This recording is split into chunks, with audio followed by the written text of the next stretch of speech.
Okay, welcome to episode 49 of the Corporate Real Estate Insider Podcast. We have an awesome episode today covering all the different product types. There's been a lot of major publicly traded REITs that have reported earnings across the office and life science markets over the last couple of days. So a lot of interesting information coming out of that. Owen, I know you were going to kick us off with some thoughts on what's happening in the office market. Okay, yeah, I'm really excited to talk about the office market because I want to preface it by the reality statistic-wise. Right now, the national office vacancy is north of 20%, which is a record high. Keep that in mind for this discussion we're going to have. The delinquency rate for office-backed loans is now 11%, the highest it's been since 2000. And as you all know, because we've talked about this on previous podcasts, some landlords right now lack the capital to reposition their buildings, putting even more distress on some properties. And so what we're going to talk about today, what I want to start this discussion about is the two realities of the office market right now. So while overall vacancies remain at record highs, like I just talked about, Class A premium space, so I'm talking about the buildings that everyone wants to be in, so to speak, is in short supply, especially in prime locations. We're seeing, as I mentioned, many buildings are outdated, underutilized, and lack the financial resources to go through renovations. And so there is an absolute divide right now of the haves, let's call them the people with high-end office space, and the have-nots. This is the older, less desirable buildings that nobody has really wanted throughout the pandemic, and that gap is widening. Are you guys seeing that in your dealings with transactions across the country? Yeah, I think it's really interesting to talk about why is this happening, right? Like why is Class A plus office space and in such short supply in certain markets? I mean, you would think that the market would react somewhat efficiently and that people would build more of this product and all that. And like the reality is that in basically all of these markets, it takes a minimum of 3 years to be able to deliver a new construction Class A building. And in many markets, it can take, 4 or 5, up to even 7 or 8 years, depending on what the redevelopment pathway is. So, the market just can't respond to short-term demand with a supply that requires many, many years to kind of oscillate, which is why we constantly see these cycles in real estate, right? Where something gets really hot, everyone rushes to build, but the rush to build takes years. And then by the time they deliver, they're delivering into a market with a different demand quotient. And that's tough. Like that's why we're seeing this happen. I mean, I don't think many people in the depths of COVID thought, I mean, granted, of course there were, and on this podcast, we were talking about it. I don't think that many people thought, hey, this is going to drive Class A plus office space to actually outperform. I think people thought the Class A office space will outperform relative to lesser types of office space, but not that it would actually perform, better than maybe it otherwise would have. That said, though, I mean, I think it's important to note, especially in light of everything going on with the federal government and requiring everyone to return to the office on February 6th and, so on and so forth, that not every company actually wants this Class A plus office space. Like it's not a requirement for a company to have Class A office space. Of course, I like working in a really nice building. I know all of us do. I know tons of our clients do, in particular, those that are really in aggressive competition for talent. But if you're the federal government or if you're a call center or you're a number of these different companies where you're saying, look, I want to have people in the office to make sure they're not, doing laundry, taking care of their kids, going for a walk on a conference call. I want to make sure I'm getting productivity out of them. Those people don't necessarily need the really nice offices. And I don't really think we've started to see those people push return to work as aggressively as, say, the federal government is now. So I'm curious if that will change. And Class A plus office space is just in short supply. So this demand really puts pressure given just the finite amount that exists. But it'll be really interesting to see what happens with Class B office space as people say, wait a minute, even if I'm not in competition for talent in the same way that, a FANG company is or a, giant tech company is, I still want to get productivity out of these people and I'm not. So it's going to be really interesting. I don't know, Tucker. You said people going for a walk. I usually view that as a positive. Someone gets up from their desk, goes for a walk around the office. You must be a really tough manager to work for if you don't want your people to leave their desk and go for a walk. But your point is well taken. I think everybody's learning that the efficiencies of a high performing workplace is more important than the comforts of home. And your home life is not a high performing workplace to create the most value for the company long term. And I think it's important, like you mentioned New York. Owen, I would tell you that Boston is in a very similar position, and I haven't done the analysis on this to prove this out, but I would say it's probably in most markets that are not on the West Coast that are older stock markets that have limited supply of new product. Certainly have a similar supply and demand issue on the newest supply, right? It's just doing work in New York. I mean, I say that, and then I'm doing work down in the Domain in Austin, and that is leasing very quickly for the best product. And it doesn't mean there's not an opportunity for, half a dozen options for a client, but a year ago there was a dozen, and now there's a half a dozen. So it's moving in a direction where the best product in those highly desirable, highly desirable market is moving very quickly. If you think about, I'm doing a project on the peninsula outside of San Francisco, same thing, really high-end office space. If you want something that's built out and plug and play, it's really hard to find. And so it's not just New York. I think our listeners should know that companies are gravitating towards this type of product, and they're using the opportunity to really trade up.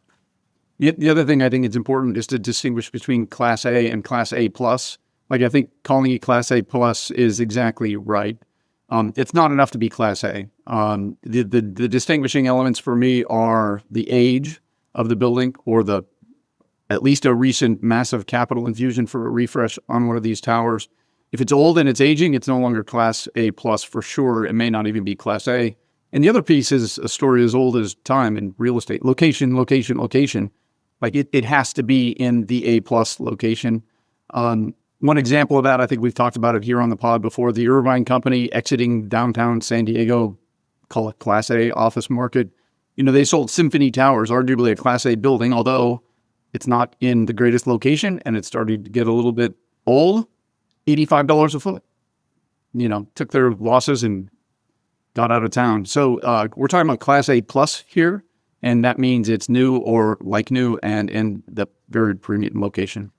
Yeah, I couldn't agree more, John. And I would add that, in some of these cases, these buildings even have outdoor spaces, fitness centers. And when you talk about location, it's access to transit. Like, think if the majority of your population is coming in on transit, not driving to work, not having to walk 5 blocks or 6 blocks in inclement weather is obviously a bonus too.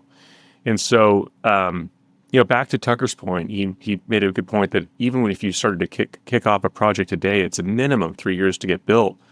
You look back at what has happened and you're like, well, what's caused this? Well, developers broke ground on only 14 million square feet of office space in 2024 compared to an average of 21 million square feet before the pandemic. That's 66% of normal. And like I said, 3 years is aggressive. It sometimes takes 4 to 7 years to complete these projects. And so, it's just there's a lack of supply for this premium A plus stuff. And then not to mention, during the pandemic, everyone was talking about conversions from office buildings to residential. Well, when that happens, that just further shrinks supply. And so it's interesting because you start to see for the first time in years, landlords of top tier A plus properties starting to reduce tenant concessions and terms that they otherwise would have agreed to a few years ago. When I say concessions, for everyone's sake, it's free rent, tenant improvement allowances, et cetera. And so we're starting to see, believe it or not, rents actually starting to rise. In New York, there are cases where rents are now averaging $150 a square foot, which is a 20% increase over 2 years. Yet, there are still buildings in New York and other prime locations where rents are falling. And so what we've got a situation of is tenants are, competing for premium office space, and in some cases, shifting that power back to more of an equilibrium between the landlord and the tenant, which is rather astonishing to think about when the national office vacancy is still 20%. Yeah, a couple points on that. First off, in my team here in Boston laughs at me, but Class A is really Class B now. Right? You might as well lump it in. And Class B is Class C, because no one in a million years is going to a Class C building anymore. It's really hard to get tenants in a big way to go to Class B. And Class A is not Class A plus, and there is a major gap. There's a lot of blue ocean between A and A plus, and the quality of the building and the amenities and the location are the key drivers to that. So I think there's been a real shift. And it's funny, you've got the landlords of Class A buildings that continue to try to hang on. They're just getting dragged through the mud and dragged. And eventually they're going to have to let go and realize that their building, it just cannot compete at the same level of these new buildings. So that's the first thing. The second thing they're doing, and I would say this is more of a phenomenon with Class A buildings versus the Class A plus, where that can really drive rents. The Class A buildings, they're trying to hold the rents in a similar profile as the A plus buildings, or at least tell a story of why there's the discount that they're driving. But what they're doing is they're giving much larger concession packages, and not only giving concession packages that are massive, they're allowing tenants to apply 100% in renewals of those concessions, or of a TI allowance concession to rent, so they can keep their face rents up. And if you're not going to do any work to the space, fine, just give us the money back as rent throughout your lease term. And that, I've seen portions of allowances in the past be able to be applied to rent, right? If you get a large allowance and you don't use it all in a refresh, the tenant always wants the relief valve to be able to apply that to rent as the kind of last portion. What's new to me in these negotiations is landlords allowing us the opportunity to apply up to 100% of an allowance in a renewal to rent. What's the profile of that landlord? And I'm curious if it's a REIT, right? I mean, we get into this game where REITs are counting TI towards their FFO. Is that true if they're using their TI as effectively a mechanism for free rent? No, it's the profile. I'm trying to think off the top of my head, John. It's a great question. I would tell you that the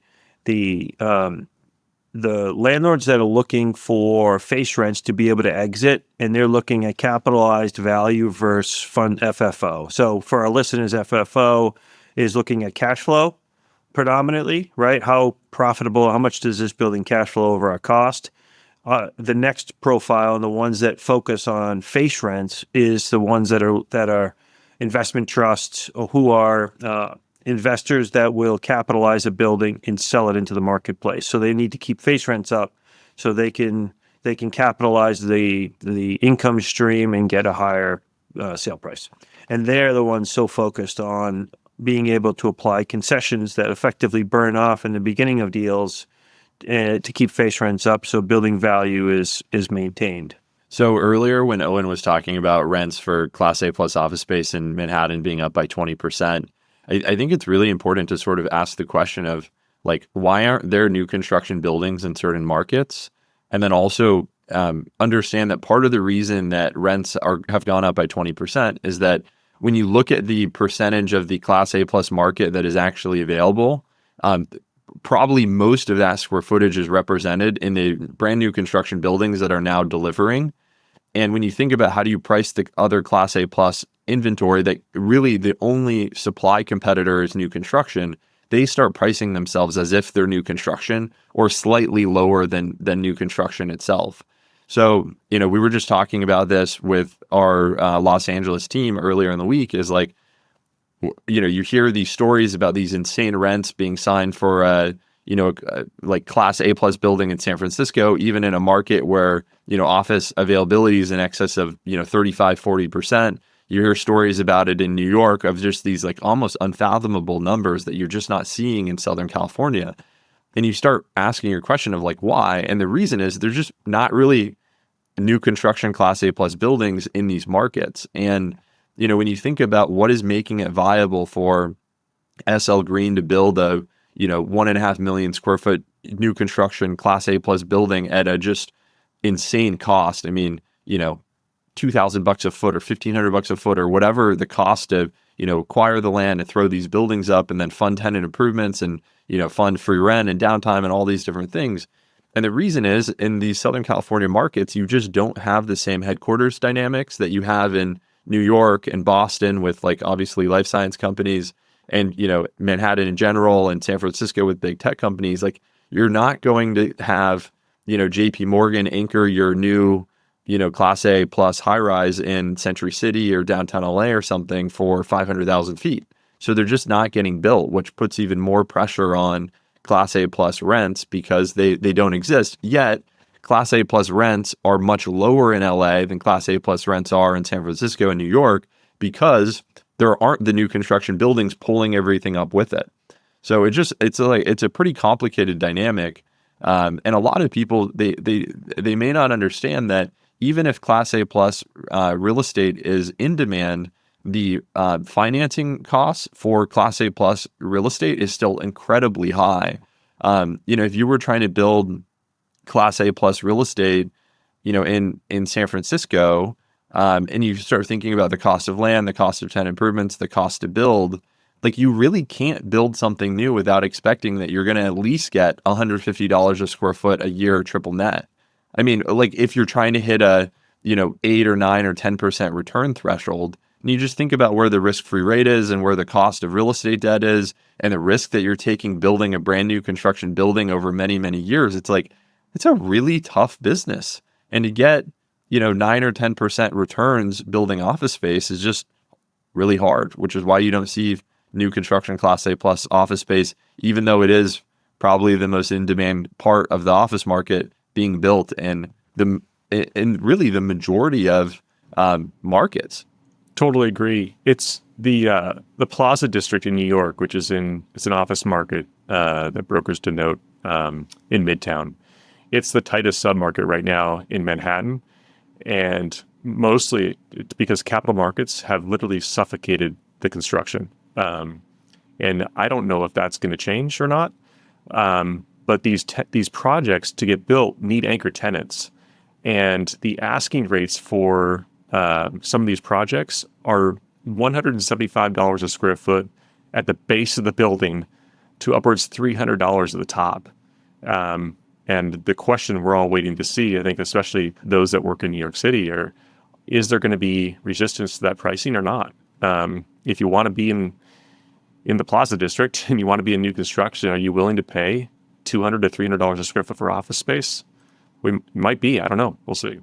Yeah, the capital markets component of that, remember, rates are up, so the cost of financing the projects are significant.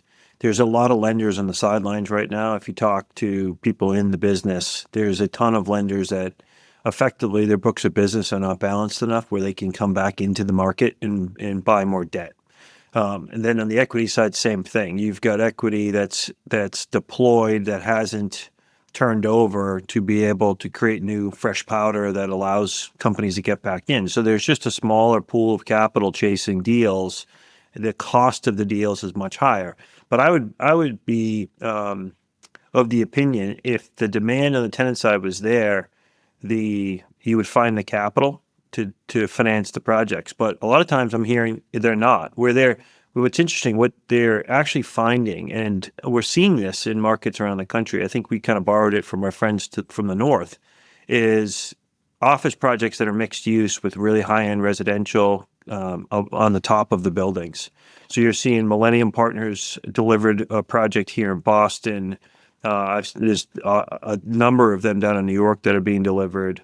There's a couple others being considered that I know about here in the city where the condos and that's actually Heinz's project as well. So there's two projects here. The only two new construction buildings that one of them delivered and is about 50% leased. The other one is in construction at South Station with Heinz. Both have high-end residential components that have helped stabilize those assets and allow them to get financed at the time, 3 years ago when they started, 4 years ago for one of them, probably 5 years ago when they started construction. But it's really cost prohibitive. And from a financing perspective, the cost of the improvements for the tenants is significant. So that's why TI allowances have gone through the roof. Rents have to stay with them. But if you're spending $400 or $500 a foot to build space your landlords have to step up and bring more cash to the table to try to get tenants to leave their existing buildings. A good discussion that I'm having with clients is like, when you start thinking about office decisions, how should the company think about cost versus the employee experience, right? Like, there's a huge delta in cost and subsequently, a huge delta in experience. And, you think about, can these aging buildings that are no longer Class A, can they survive? Because you can renovate a lobby. We all know that. You can find room in the building for a fitness center, but you can't move columns, right? You can't replace the windows. I mean, you can replace the actual window itself, but you can't make it bigger and bring in more light without unbelievable costs. And so, what's the long-term, what do you guys think the long-term impact is on this divide for these central business districts that have tremendous amounts of supply of these older buildings that are clearly inferior to the new stuff that's been built and will be built? I think there's almost this like misconception around some of these companies that invest in having super nice space. Like, they're doing it to be nice, or, because they really care about their team and this and that. And like, not to say that they don't care about their team, but like, people are investing in office space across a variety of different quality levels to make money. Like, that's it. No one's like, hey, let's spend 50% more on office space so our team can be happy. Like, no, like, people are saying, let's spend 50% more on office space because this is a recruiting tool that's going to allow us to get the talent that we need and retain them so we can accomplish whatever our company's objectives are and make money. And I think that along the spectrum of companies, if you're, NVIDIA or something, and you're going, okay, or you're OpenAI, and you say, look, getting that one, kind of like bleeding edge, like 0.0001% top AI, expert is going to have a huge impact, then it makes sense to spend money on everything that you can to get that person, because it's very binary. You get the person, you're going to make a ton of money. You don't get the person, then it sucks, right? But there's all of these other companies that I feel like are sort of ignored, which are the companies that more look like the federal government, right? And these companies, I think, are going to invest in office space, and they're going to invest in the, as Brian was saying earlier, the Class A space that's now the Class B space that is going to have this massive reduction in price, massive divide. And they're going to go, look, I want our people in the office because, may sound harsh. I'm not saying this is all companies, but they might say, I don't trust our employees to work from home. I don't trust that they're being as, productive as they otherwise would be if they were at the office, where they can't, sit in front of the TV while they eat lunch and, walk their dog or whatever people are doing at home. So I don't know. I want to make sure that we clarify that. I mean, this is what companies care about. Companies care about making money. Public companies care about providing returns to their shareholders, and the time periods where the strategy of the company looks altruistic, or like they're really putting their employees first. I would argue that they're putting their employees first because it's good for business, and that the employees aren't actually first. The shareholders are first, and the employees are like second or third. But the employees are second or third because it's a means to an end of making sure that the company is successful.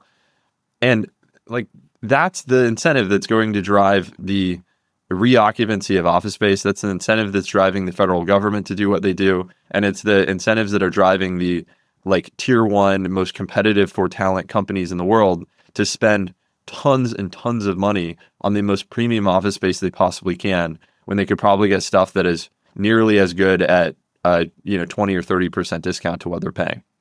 I want to go back to Owen's original question.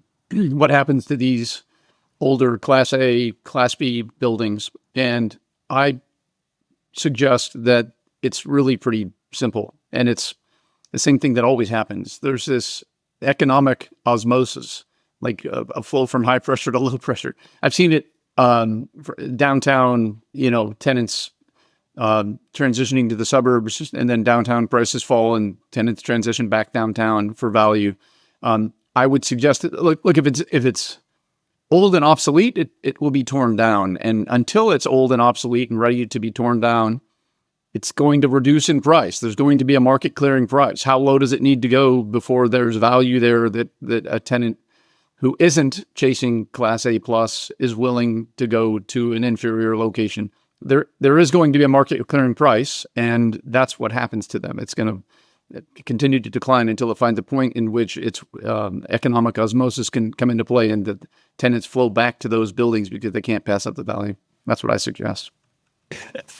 Yeah. Tucker, the fact that you think at the end of the day, it all comes down to how much money the company makes and, true capitalism. I agree with you to a certain extent, but the goals and objectives of certain leaders value the real estate and the experience of their people differently. Some companies are like, we're going to build an office and you're going to come or you're not going to work here. But I think the market has shifted over the last few years where people have realized that mentality is not going to get us the best people. And it's not even if we don't have the best people, we have our people, and they're not going to be happy, and we're not going to get the most productivity out of them if we don't give them something more than an office. We have to give them a really, really good office. And I think the market is continuing to evolve and shift where it may not be a 1-to-1 ratio to productivity or value, but there's a feeling in leadership that giving people a better office is going to make us better as a company. Where before it used to all be dollars and cents, and it would just be about the money. Like, how much does this cost? How much does that cost? I remember for years we would do comparisons of locations, and it would just come down to what's the net effective rent. And as a broker, you'd be like, guys, you're missing the point. Like, this building is in the best location. It's across the street from this. It has parking underneath it. It has this. It has that. It's, next to this retail, next to this restaurant. It's a 3-minute walk from the train station versus a 7-minute walk. Like, your people are going to love it. And it was just a decision on that price because they were both Class A buildings or they were both, Class B buildings, and that's the price range they were in. Now those soft variables are way more important because people it doesn't make them hire better people. It just makes their people happier. And it makes their people want to come to work, and it makes their people think that the company cares about them. And they think that is going to create a better product for them. And it might not be something you can measure on paper, but that's the feeling in the culture of the company. And I think there's more of that today. So I think we're actually completely agreeing with each other here. The way that I think about what you just said is that the inefficiencies in the office market and the very wide variance about how companies think about office space spend and what quality of office space they should access is due primarily to a misunderstanding by all companies of the association and correlation of office space to performance. No one really knows exactly how high quality office space translates, like, in a scientific, like, truly quantifiable way of we do this, we get this outcome. It doesn't really exist. I mean, people know that high quality office space drives performance across a variety of spectrums, whether it be recruiting, retention, happiness, productivity, so on and so forth. But no one knows perfectly what the correlation is, which is why there's no formula for how much somebody should spend on rent and all that.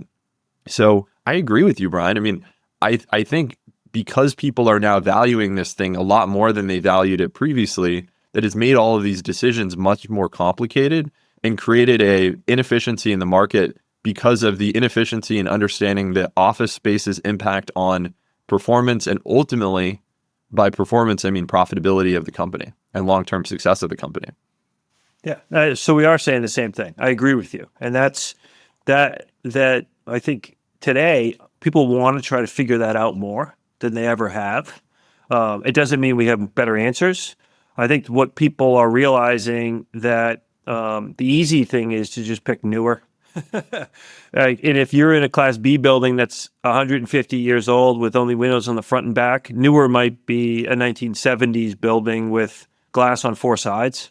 Wow, that's a huge upgrade for that company.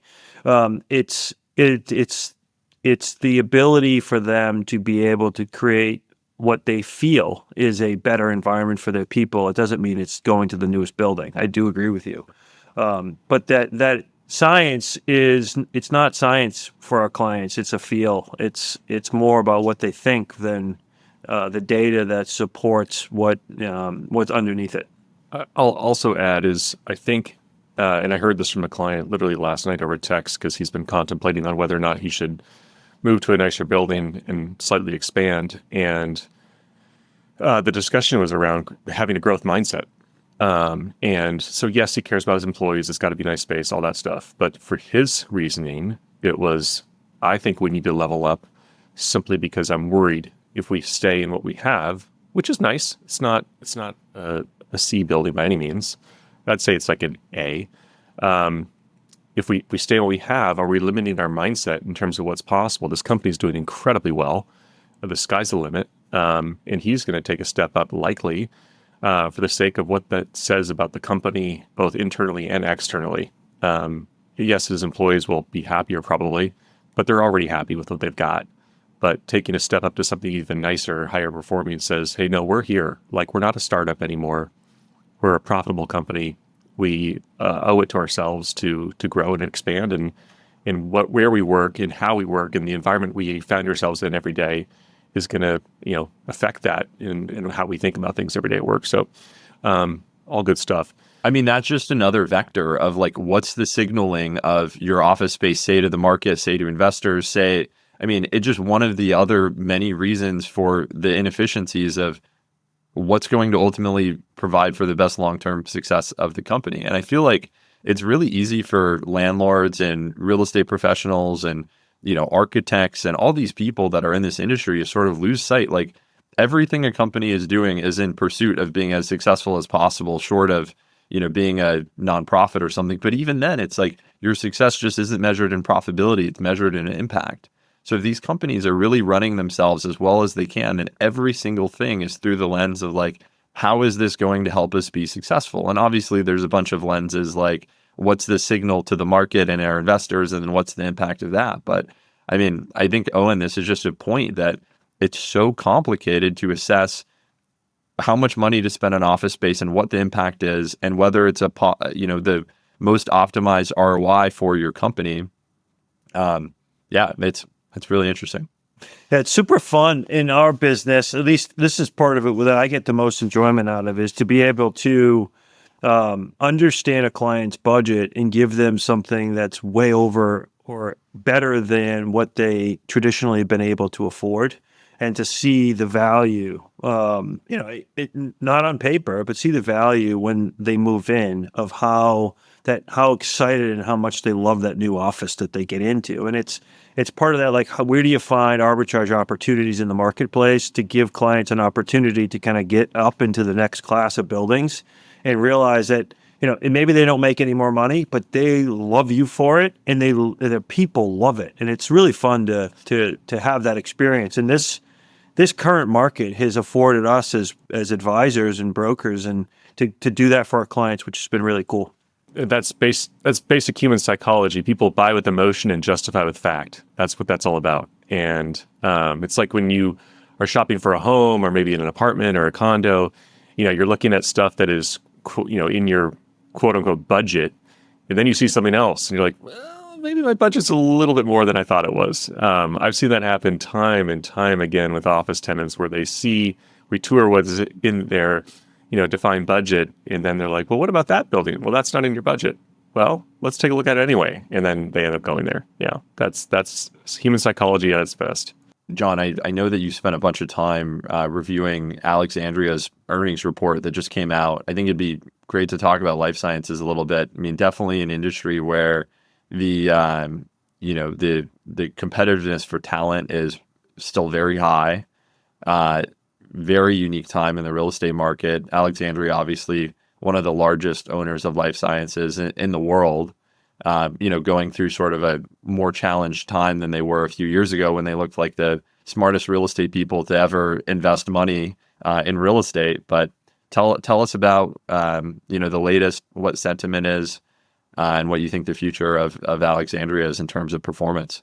Yeah, great. I thought it was timely. The Alexandria earnings call was Tuesday, and so I poured over the transcript of that, and I've just got a couple highlights to share, and we can sort of respond to what is being said. I'll say this: I think Alexandria and ARE is one of the premium operators for life science space. I think they're super smart. The segment is challenged in terms of availability and vacancy, and it's super interesting to watch what happens next. But then this question of sort of keeping them accountable to market, what is market rent today? It's just really, really interesting. But let me go to some of the comments made by their team. So first of all, they sort of have this broad strategy to dispose of property that isn't part of their core strategy, which is these mega campuses. They've got certain locations they've determined to be a mega campus, and that's where they're going to invest for the future. And they're selling off the stuff that's not. But listen to the way they describe it. Here's their CFO. We're very pleased to have executed a strong finish to the year within our value harvesting asset recycling program, closing on $1.1 or $1.4 billion, which they then use to fund their other capital. But that's some great phrasing. Value harvesting asset recycling program. Yeah, I thought that was fun. It's also smart, I believe. That was Peter Mowgli that said that. The CFO then says, okay, catch this. The rental rate growth for lease renewals and releasing space in 2024 was solid at 16.9% and 7.2% on a cash basis. And for the quarter, it was 18.1% and 3.3% on a cash basis. And you tell me if you interpret this another way. You need to sort of like nesting Russian dolls, sort of unwind that and what he just said. So rental rate growth on lease renewals and releasing space. So he's talking about two different numbers, like renewals and leasing vacant space. In the last quarter, the renewals were up 18.1% and the vacant space was up 3.3%. So you want to talk about the premium that tenants pay when they renew their lease. Doesn't that speak to it directly?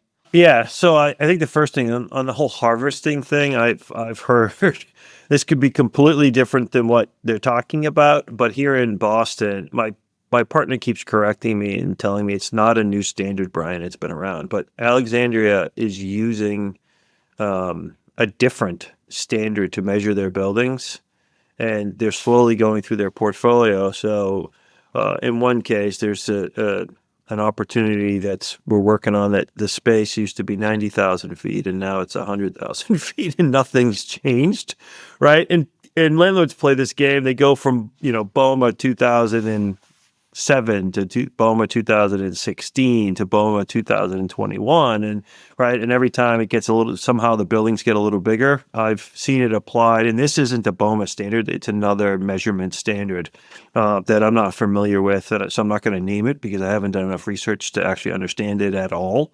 But it's a standard that's not BOMA that grows life science buildings. So in a market or in a environment where you need to grow revenue, just make the buildings bigger. And at renewal, your tenants have to pay more money. So that sounds easy, I think. But the other thing is Alexandria has kind of three main campuses here, and they've shed a lot of their tertiary product that they've owned in a big way. They've really kind of retrenched back to their three main campuses in Cambridge. And I would tell you, East Cambridge is strong for demand. People want to be in Kendall Square, and the market is performing really well as it relates to the overall market. Now, remember, Boston's 50 million square feet of life science space, of which, 17 million square feet of it is available right now. So it's, over 30% available. If you were to look in Kendall Square, it's very strong. And that's where ARE dominates. Well, they're not the only player in town, obviously, but they have most of their campuses, or most of their buildings, that you call it. So the market is very good for them in Boston. Yeah, well, that's the thing. I mean, there's pockets of strength and pockets of weakness. By the way, the CFO goes on to say our outlook for full year 2025 same property growth is consistent with our prior outlook at down 2%. So they're acknowledging the reality there. Joel Marcus says, I think the only sore thumb is South San Francisco, kind of a reckless oversupply there by people who really didn't know what they were doing. Super interesting. Yeah, the South San Francisco is an absolute nightmare. Let me share. So Peter Moglia says it this way. He's actually talking about Boston, but the same applies to what they just said about South San Francisco. There are zombie buildings. About 40% of the inventory in Greater Boston probably won't lease because it's just not good quality. The sponsor has no experience. It's in the wrong location. And unfortunately, some institutional investors were so hyped up about life science, they funded some of that stuff and they've learned their lesson. And so he says, I think you're going to see life science at a lot of institutional real estate portfolios from here on out, but it's going to be with us, or it's going to be with somebody else that has at least scale and experience. And there's a couple others, he says, but all these other fly-by-nights wannabe developers that try to get into the space are just going to fail. And some of these institutions, institutional money will be lost, but they're not going to be soured on it because they know it's a good business and they know there's a use case for life science real estate and they know that we're the ones that they may be partnered with. Super interesting. There's a lot of life science companies going to lose their investments over the next few years that sit in tertiary markets. I mean, we were just looking at some land comps. IQHQ bought a piece of dirt for $27 million 2 years ago. They just sold it at the end of last year for $10 million less to New Balance.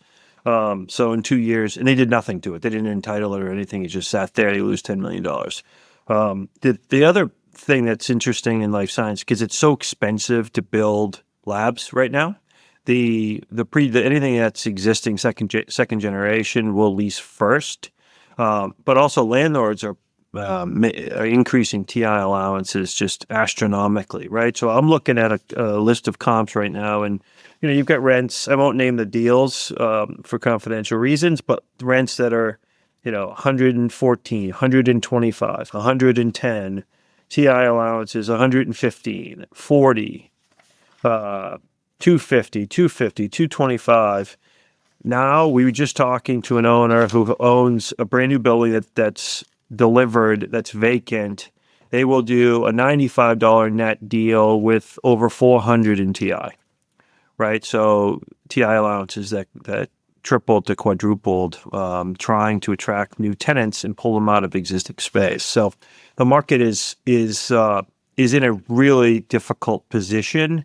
And it's overall, Kendall Square is performing. There's a transaction that we'll announce when it gets done. That's a new headquarters for Biogen that is going to be built right in Kendall Square at the former Volpe transportation site. That'll blow those numbers out of the water. It'll probably be, could be $150 a foot. I don't know, but it's very expensive dirt. It's very expensive to build.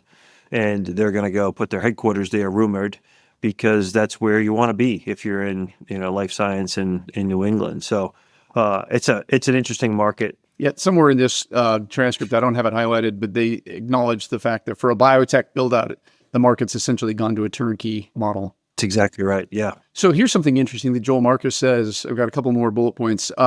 He says, we have a really, really good picture, over 800 tenants of each and every market, and what they demand is quite apart from what people that the brokers may represent or what they see. They often don't see much of what we see, and oftentimes we may sign leases or LOIs where brokers simply aren't aware of those things. Huh. What's that? Let's translate that for me. Is that unrepresented? Yeah, just... And, he's not wrong. They do have the stable of 800 tenants. They have really great relationships, and they do get access and visibility. I would suggest that those companies should be represented nonetheless. And so here's one last thing. And so he sort of takes a stab. I guess they're getting a lot of pressure, people speaking out about negative expectations on ARE performance. He says, finally, it's interesting that, like real-world legacy media, there are always a bunch of legacy pundits who back in 2009 urged us to unload Mission Bay and Cambridge land during the global financial crisis as worthless, non-income-producing assets that weigh on our balance sheet, and they turned out to be the growth engines of the next decade. Well, those legacy pundits are here again, and they got it all wrong. We look forward to our first quarter call where we'll give you an update on the strong leasing progress we're already seeing during this quarter and some strong new pockets of demand, and give a peek into our 2026 transaction plans. Which, by the way, one of those pundits I presume might be this guy who I found on LinkedIn, Jonathan Litt, with Land and Buildings Investment Management. He's an activist investor, and he's a thorn in ARE's side, I believe. He said on LinkedIn, he attended the Investor Day in December.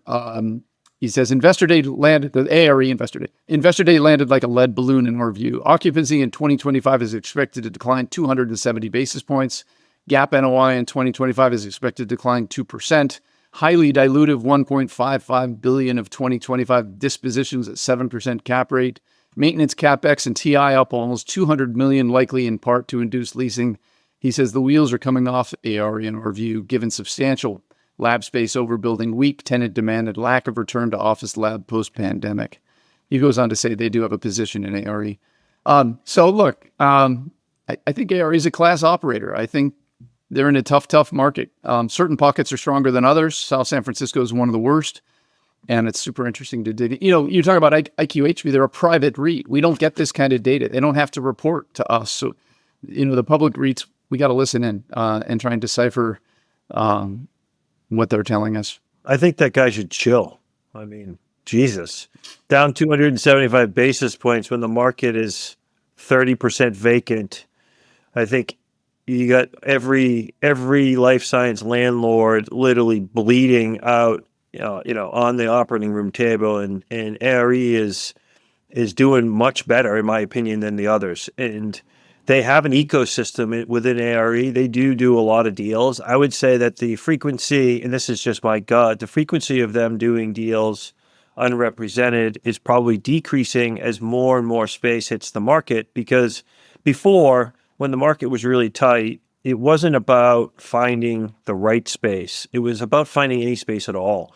And ARE had better information because they controlled so much of the market that they could play kingmaker and put the puzzles together better than anyone, because they knew before the space hit the market how that tenant was doing, because they are very good at helping their tenants within their portfolio. They are very close to their tenants. They take good care of their tenants. They build good relationships with their tenants. And they know, and in a tight market, that's invaluable in how to help companies downsize, help companies grow, help companies do whatever they need at that particular time. Now there's vacancy everywhere, and their ability to kind of control that process has probably decreased. And that value has certainly decreased because companies are going to chase, especially in that sector where it's all about extending runway. If you've got 18 months of cash, how do I make it 24? If I've got 12 months of cash, how do I make it 24? If I got 24, how do I make it 36? Because funding is very difficult to come by. And your friends are your friends, and your relationships are your relationships. But if you can find existing lab space that's going to help you extend your runway, you're going to jump at it. And it might be outside of their portfolio in some cases. And that's what we're seeing. Companies do that. Yeah, just as a comment to not necessarily defend ARE, but just give them a little bit of credit here. If I were a life science tenant and I were in a life science building, there's probably no other landlord I'd want to be leasing space from right now than Alexandria. The ones I'd be concerned about is, that office to life science conversion that, was so prolific during the pandemic that people were rushing to, because that's where the demand was.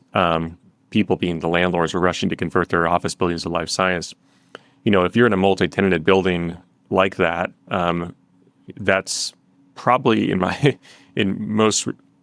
highest odds is an inferior building to what Alexandria offers. And I guarantee you that owner has an inferior balance sheet compared to that which ARE has. And so, they're going through some tough times, right? So is a lot of other landlords right now, office, even some industrial.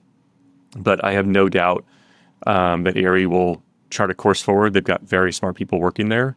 It's not the best times, but they'll persevere. There's no doubt. And and so if you're a tenant in an ARE property, no need to worry. They're going to keep the lights on. It will be business as normal.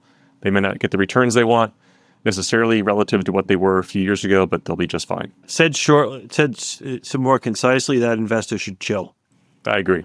Well, you brought up industrial. Why don't let's hit on the industrial side. Tucker, you got something for us? I think it's really striking that when you think of all the different product types, you have such like different dynamics. I mean, in office space, we've spent 20 minutes talking about how Class A plus office space is outperforming basically every other type of office space.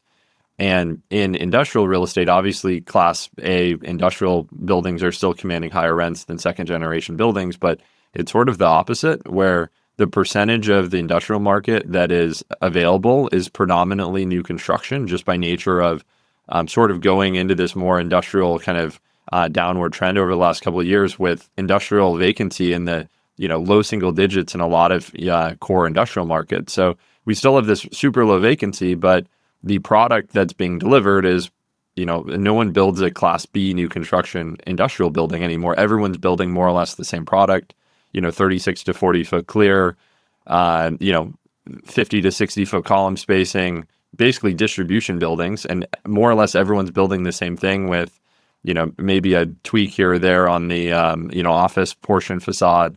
But yeah, it's just striking that Class A plus office space is the best performing component of office space. And, Class A industrial space is probably the worst performing, even though, like, on a relative basis, even though it has the highest rents, probably the worst performing component of industrial real estate.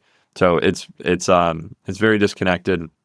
But I mean, ultimately, industrial development nationally has been buffered pretty heavily downwards, and the health of the industrial market over the next 12 to 24 months is going to be primarily driven by what happens with demand. And there's obviously a lot of uncertainty around, how tariffs and different, policies of the new administration are going to impact industrial space, whether that be positively or negatively. I've heard arguments for both, right? If somebody takes one piece of information around tariffs and is like, that's going to be really good, and the same person takes the same information, makes the argument that that's going to be really bad. So we think we're at this point of, really heightened uncertainty around what demand will look like over the next 12 to 18 months for industrial space. And that's really going to dictate whether we're back in this, oh my gosh, we're way underbuilt on industrial space because developers pulled back, which is exactly what happened with COVID. We had sort of these, black swan type of demand drivers at the same time that developers buffered supply, and then rents exploded. So not saying that is going to happen again, but supply is buffered, and we have a lot of very unusual sort of unmarket tested dynamics that are happening that have the ability to potentially create another one of these demand surges, or conversely, maybe demand will continue to, shorten off a bit, in which case the market will continue to deteriorate. So it's a long way of saying we'll see how much space companies lease, and if they lease a lot of space, then expect the market to do well. And if they don't lease a lot of space, expect the market to not do as well. Isn't it crazy how simple the formula is? I mean, this can all be explained by supply, by looking at supply. Into the pandemic, this whole sort of societal shock, office space, weren't allowed to go to it. Like all of a sudden, office space nobody was building it. The projects that were planned were put on hold. Like, what's going to happen to office space? But the supply shock and the whole industrial supply chain, industrial builders got busy building, right? They delivered a whole lot of that new industrial product that you're talking about. And the same thing happened in life science. Life science to the rescue, right? mRNA and in a pandemic, all of a sudden, life science was the darling. So they built a whole bunch of life science, and everyone wanted to convert their office buildings to life science. So there's excess inventory in life science. There's excess inventory in industrial because they built into it. That's what builders do. Builders build. That didn't happen in office space, and now we find ourselves in, a lack of shiny new buildings because they weren't building it at the time. All this can be at the most basic level explained by the supply. Yes and no. I think that the pricing has gotten out of whack. I think the high-end industrial space saw the opportunity to increase pricing, and they did. And now, as the demand falls off, they're reluctant to bring the pricing down to meet to rebalance supply and demand. I think some of it's a little bit more on a spreadsheet than it is in reality. That's my personal opinion. We're finishing a transaction, 100,000 feet. I won't tell you where it is, but it's on the East Coast. We did a search, 263 buildings at the high level could have fit the requirement. And, ultimately we picked one building, but there's a lot of product out there and this was not for high bay distribution. We eliminated that, and a lot of the buildings were high bay distribution, but there's a lot of product out there available, at a broad brush. So it'll be interesting how that rebalances. I think pricing is a big component of it, because this particular building that we're doing the deal on, no debt. The owners owned it for a number of years, but it's more of a fragmented market, I think, in certain areas, not like the Inland Empire probably, or Chicago, or some of these core industrial markets. These tertiary or secondary, I should say, not tertiary, are much more of a fragmented ownership group, where this was a small owner and he had no debt on the building. So effectively, he could do a triple net rent wherever he wanted, and we were able to capitalize on that. So it'll be interesting how that rebalances. Let's wrap up there. Thanks so much, everyone, for listening. Hopefully, lots of good pieces of information on what's going on across office, life science, and industrial. We'll be back soon with episode 50.